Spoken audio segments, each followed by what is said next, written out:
विद्या नाम उसका है जो यथार्थ ज्ञान करा दे। यथार्थ को समझ लेंगे। यथार्थ केवल और केवल इस शरीर के अंदर आत्मा है।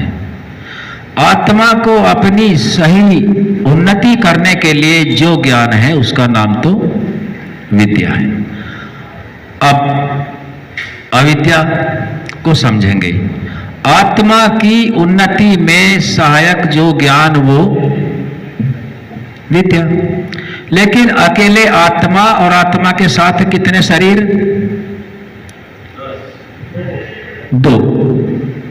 दो शरीर। अब भौतिक शरीर भी है, भौतिक शरीर भी है। जो ज्ञान जो विद्या वह असत्य नहीं है। जो उसके पीछे क्या लग रहा है? विद्या के पीछे क्या लगा दिया? बात समझो। एक शब्द है विद्या। क्या शब्द है?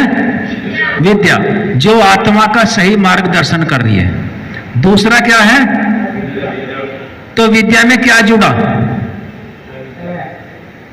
क्या लगा विद्या के पहले?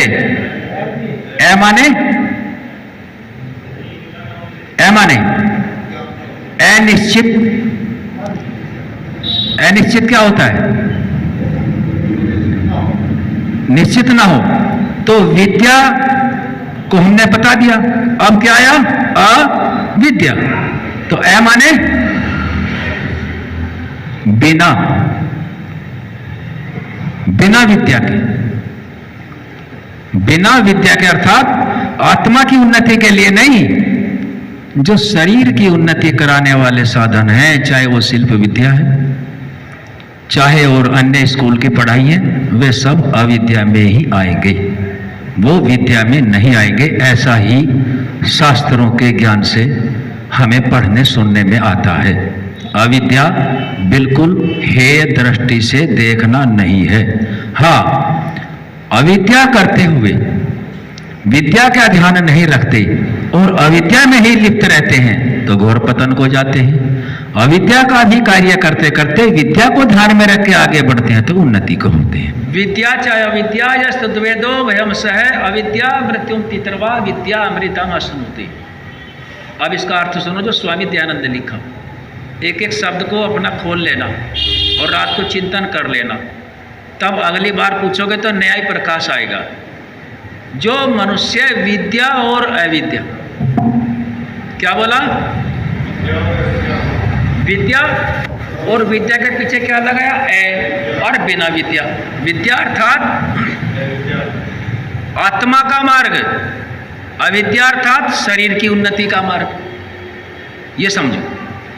जो मनुष्य विद्या और अविद्या, विद्या अर्थात आत्मा की उन्नति का मार्ग, अविद्या अर्थात शरीर की उन्नति का, दोनों की उन्नति कर रही है। अब क्या लिख रहे हैं? जो मनुष्य विद्या और अविद्या दोनों को, एक को नहीं, साथ ही साथ जानता है।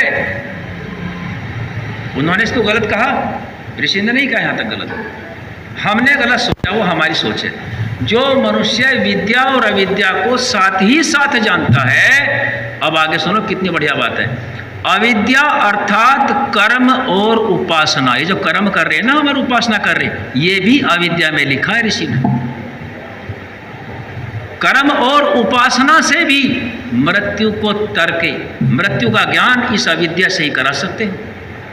और विद्या को प्राप्त अविद्या के बगैर नहीं कर सकते। क्या करते हैं? अविद्या से अर्थात कर्म और उपासना से मृत्यु को तरके। फिर शब्द आया कौन सा? यह विद्या का अर्थ हो गया। आगे बता रहे हैं विद्या। विद्या अर्थात यथार्थ ज्ञान से मोक्ष को प्राप्त होता है। ये ऋषि दयानंद का